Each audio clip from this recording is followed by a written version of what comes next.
It's 3 a.m. and it's just me and the Armstrong pen on a November night. It's the 18th and mild, but the sun's so low and depressing it could be 30 degrees and it would still feel miserable.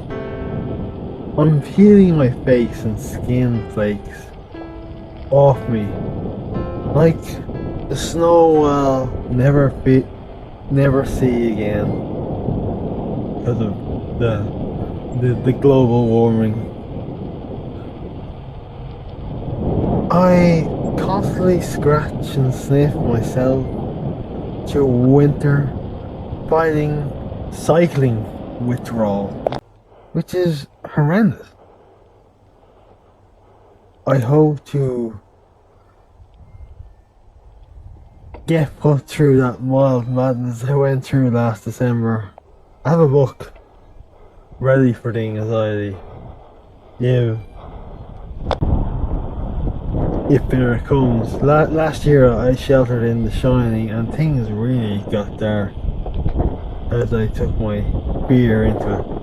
Also, all is quiet on the Western Front felt more real as I could relate to the terror with the anxiety, and that's why I have another World War I book until December. No point reading in sunny July and laughing at those idiots. Let's face it, they're idiots. Getting blown to bits for nothing. While I carefree lay back in the sun, in the shining sun, laughing it up. No use coursing anxiety to feel empathy with those soldiers and taste the experience, because no matter the horror, the past is always amazing, and it's good to make reasons to remember it. And happiness is never a reason to remember something. Remember that. There are sensations and there are emotions, and emotions make you react and sensations make you feel. And feeling is better always than reaction. That's just a fact.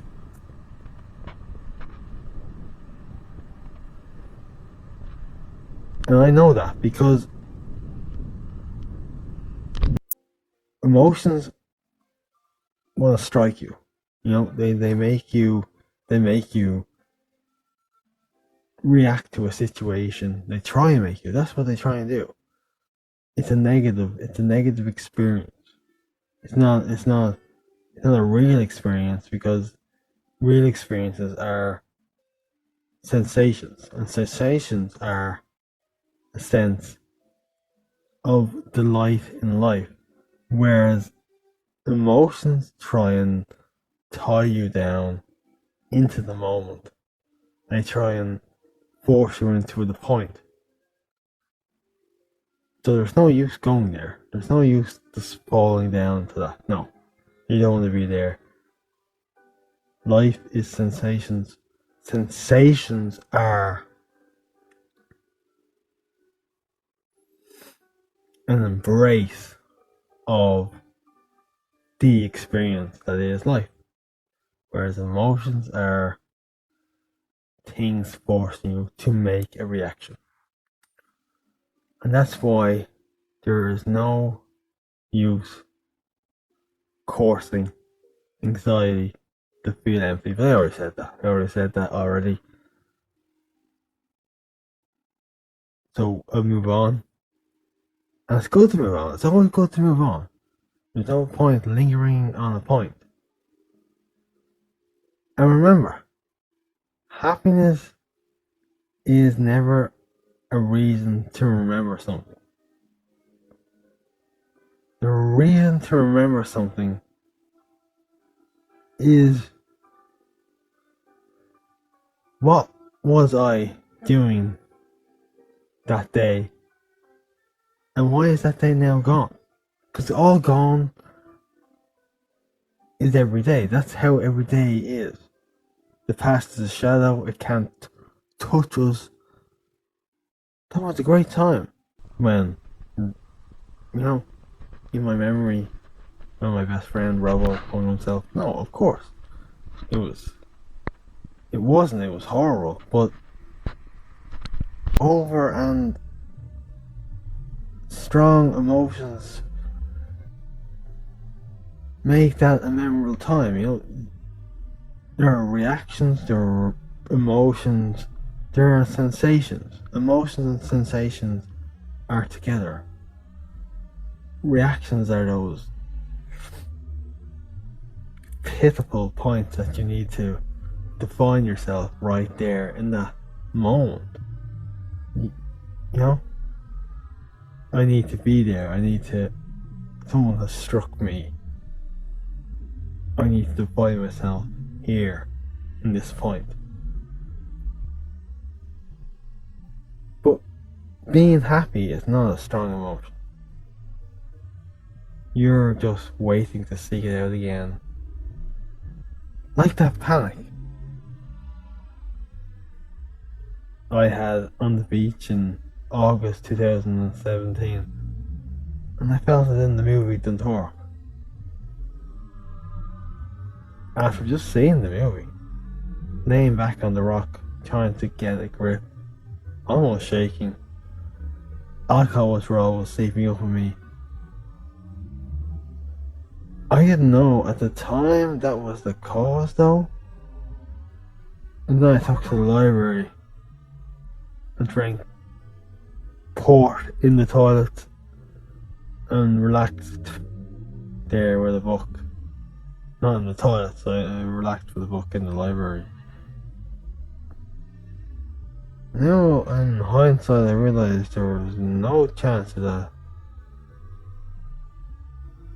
IT customer service job going to me. That was what caused the panic attack.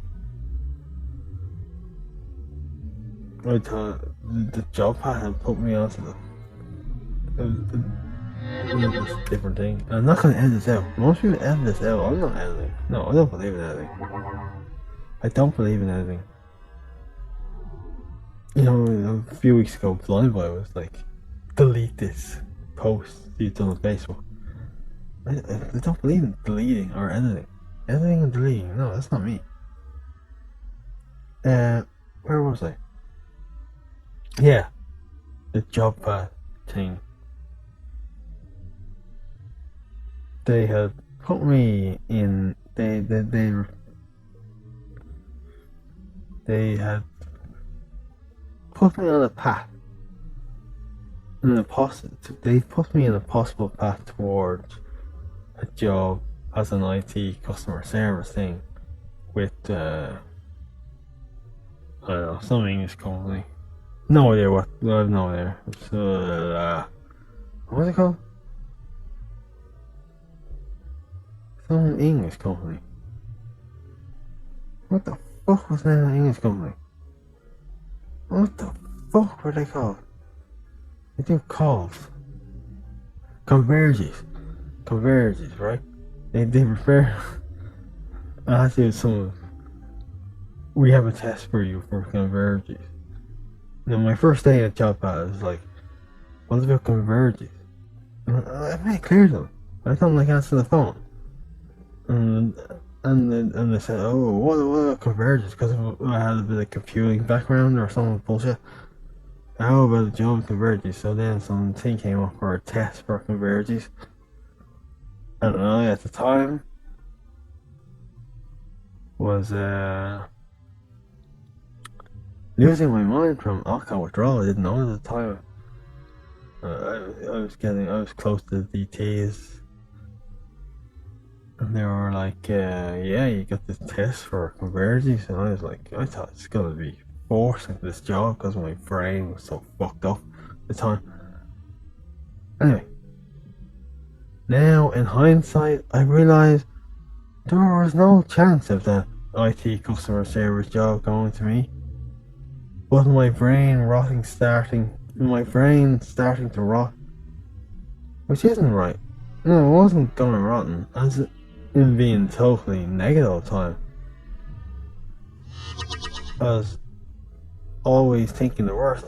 I thought I was going to be put into a job like I was going to. Yeah, that sums up. I thought I was going to be put into the job like I was going to a concentration camp. Like I thought the job was guaranteed. That's how I felt the scenario was. And that's when I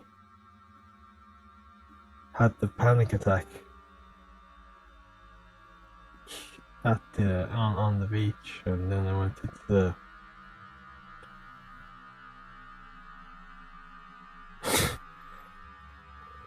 the fuck it.